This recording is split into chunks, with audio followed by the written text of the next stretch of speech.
ګوره صاحبانو، ایمان او اسلام د پاره درې قسمه قربانی ده.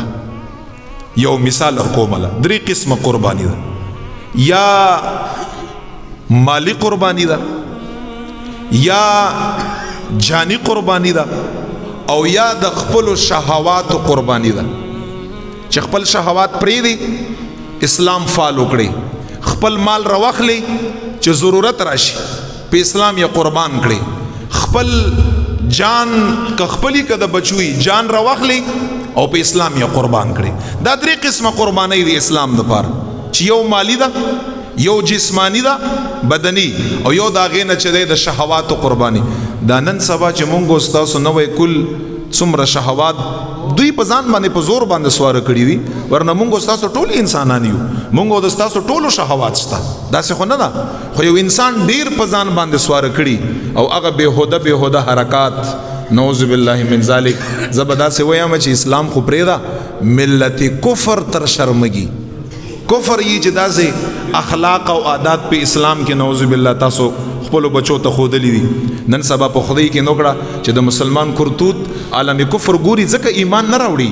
هغه یې چې نور خو سره صرف سیم ټو سیم یو، څه چې دوی کا هغه مونږ هم کړو، بس دوی لا اله الا الله محمد رسول الله اسلام په جامه کې کا، هغه کفر په جامه کې. نور خو تقریبا تاسو اعمال وګورئ، بے حیايي، بےهودي، اسلام په عمل کول، شهوات او اتباع، په هر ځای کې اسلام ترک، چې سره تنفس وای منل، دا کارونه خو کفر هم کوي.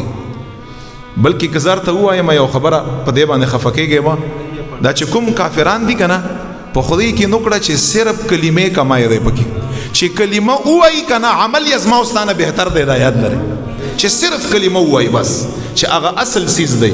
نور تاسو وګورئ مونږ او تاسو مسلمانانو په معاشره کې کوم داسې عمل دی چې د اسلام مطابق دی.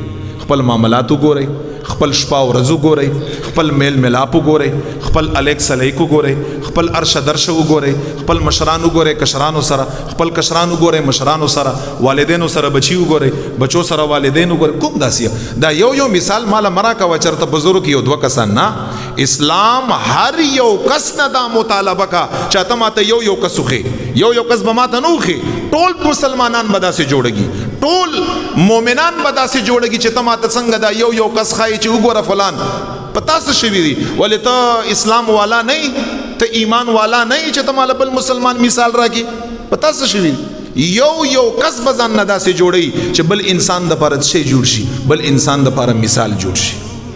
نو په دغه درې واړو باندې ته یو حدیث وایم چې پته ورته ولګي چې نن سبا زما وستا پیسې او اسلام صفا خبره ده. پیسې هغه نه وروسته بیا زما وستا بدن قرباني ده او اسلام نه، اسلام د قربان شي بدن نه. دریم لمبر زما وستا شهوت پوره کیږي په یو کار باندې، خو اسلام وایي چې دا غلطه طریقه ده. آیا ما ته خپل شهوت پریښی دی که اسلام هم پریښی دی؟ نن سبا که مال او د اسلام مقابله راشي مال هم اخیسته دی، که د جان او د اسلام مقابله راشي ځان هم ساتلی دی، که د شهوت یو کاری او اسلام ما او تا ته وایي دین چې دا مه کوه، ما او تا اسلام پرېښودی دی، خپل نفس او شهوت هم منلی ده. نو څنګه مسلمانان یو ما او تا، څنګه ایمان والا یو ما او تا؟